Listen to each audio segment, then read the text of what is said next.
Because everything you see out in the universe is corrupted. Okay. Everything. I mean, if this planet could blow up from a meteor in, next week, the sun could have solar flares and, or some gamma ray could explode from some sort of dying star and wipe this planet out. This is all a corrupt universe. Yeah, well, I agree with you on that one. Then we have this question for you. What do you base your belief and or your doctrine on? Is it something written or something you've experienced or somebody told you? It's been pure experience.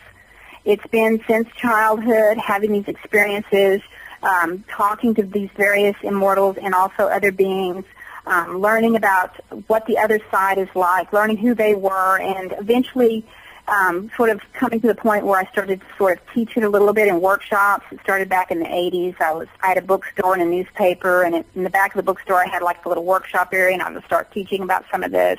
Then I started traveling from here in Europe and various places, teaching and doing workshops. And so it's just been a gradual process of me being educated and then me just sort of sharing what I've been learning.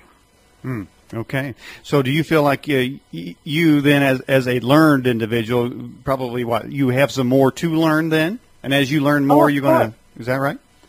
So, of course. So will it take an immortal lifetime, I guess, an unending lifetime to learn all the truths that are out there? Well, what is truth? Again, we have 6 billion people who have their own version of truth. We live in a reality that is full of people's belief systems, and all those belief systems are creating various realities that are all clashing with each other. You have the Muslims with their belief system clashing with the Christians, and the Jews clashing with the Muslims, and some race clashing with someone else, and women clashing with men. I mean, these are all belief systems that are interacting here. So, it certainly is a smorgasbord of belief systems that one can pick from, and in general, I think it's just more or less happenstance that somebody does select one. And on the other hand, there are those that switch their belief systems. But I imagine, though, if you're brought up in a Muslim country, that you're going to be a Muslim, probably a 99.9% chance, wouldn't you think? So, is that a matter of choice, or is it fate that you are born there and that you're going to be a Muslim? Well, there's really no such thing. There's really no such thing as reincarnation. First of all, that's another belief system. And when we're created as part of we have parents, you might say, and I like to call them in my book the children of light, or the I am children. Those parents would be considered to us would be God to us, and those parents are what created the rays of light, or created us, and they are sending new souls down here to try to work through the evolutionary process so that they can eventually free themselves from the matrix. And so, if you're born in a particular part of the country, it's because your higher self, or your soul, your God self, is trying to work through a particular evolution. Maybe you're born in a Muslim country because that has a lot to do with individual level and has a lot to do with no freedoms. And the lesson to learn in that particular reality is that you want to gain freedom. You want to experience what it is to be free. So some people can break out of it, some people can't, depending on their own evolution. So, Jhershierra, do you believe in ghosts? Well, those are just disincarnated spirits. Those are just spirits that have left their physical body. So, are those immortals who got lost? No, they're not immortals at all. When people die, they have a spirit body that leaves the body, and those spirit bodies, if they're highly attached to this reality, because of their belief systems, they'll stay more grounded towards us than they will moving off into the astral kingdoms and going into the astral cities.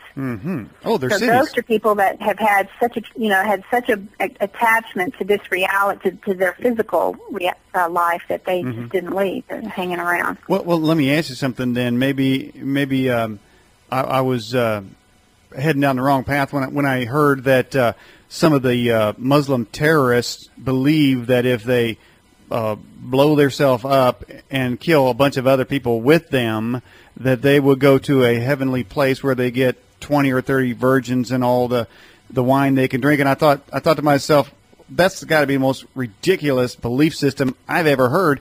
But now, are you saying then that, in fact, they may get them? Their belief system really is no more ridiculous than people believing in, things like heaven and hell. Well, we can get to that in a minute, but is it? Many reward and punishment belief systems are ridiculous. Okay. Well, so any kind of, that's a shot now. I didn't want to go there. We can get there, but I want to finish that. Are they going to get them? Well, if they truly believe when they cross over that they're going to see some kind of place where they can go and drink a lot of wine and have a lot of sex, then there is a place like that on the other side of the realm, on the other side of this reality, where you can go and drink a lot of wine and have a lot of sex. Yeah. And you don't have to be Muslim to do that. I mean, a lot of people do that. So, there are places. You mean a lot of people have that? Wait a minute. Okay, you mean a lot of people have that belief system or a strain of that belief system? Well, yes. I mean, if you're just a person who has no belief system at all, let's say you just don't believe in anything, but you just thoroughly enjoy having a lot of sex and having a lot of, and you drink quite a bit, you just go when you pass over to places similar to that. Okay, so if I had a belief system that said I could go to any planet I want to and have open fire on some grays, use them for target practice because they're running all over, and sort of like a video game, and these are for real, and I got different weapons I can kill them and such, I can create that reality in my immortal ascension?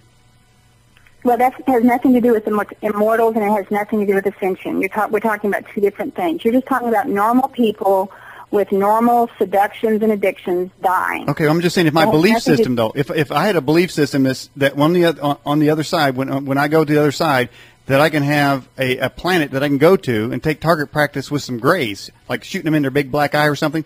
Could I mean, are you saying just like the virgins and the wine, can you create anything like that? And is that a scenario that could be created if that was my belief system? Would I go there and shoot some aliens in their big black eye? Probably not. Well, now, why not? Okay, I will tell you why. Because in order to be conscious once you die, you have to have been able to create a very, very powerful belief system that is so powerful that when you move over to the other side, your consciousness will actually manifest that. And quite honestly, depending on your level of spiritual evolution, a lot of people, when they cross over, they just go into nothingness. They go unconscious. I mean, people who have no dreams at all, people who don't dream, people who have, no experience at the other side, they can just go into unconsciousness. And people who have a belief, a general belief from childhood that there's like a heaven and they're going to go see their relatives, but they may still want to shoot up aliens. There are astral kingdoms full of Christians, and people who are devoutly Christian go to these astral kingdoms and they live out a Christian type life, or what they think that will be. So there's a large draw for most people when they pass over to go to group areas. So to go off and strike off on your own and create an entirely different reality by yourself, you have to have a lot of spiritual power to do that. Generally, when you cross over, you kind of magnetize to sort of a group consciousness. Okay. All right, everybody. We are talking with Jhershierra, and she has a website, of course, becomingimmortal.com. So, Jhershierra, is it possible that somebody in this realm could actually be married to an immortal and not know it? No. What is an indicator if somebody was walking down the street, a group of people, and one or more were immortals? Would we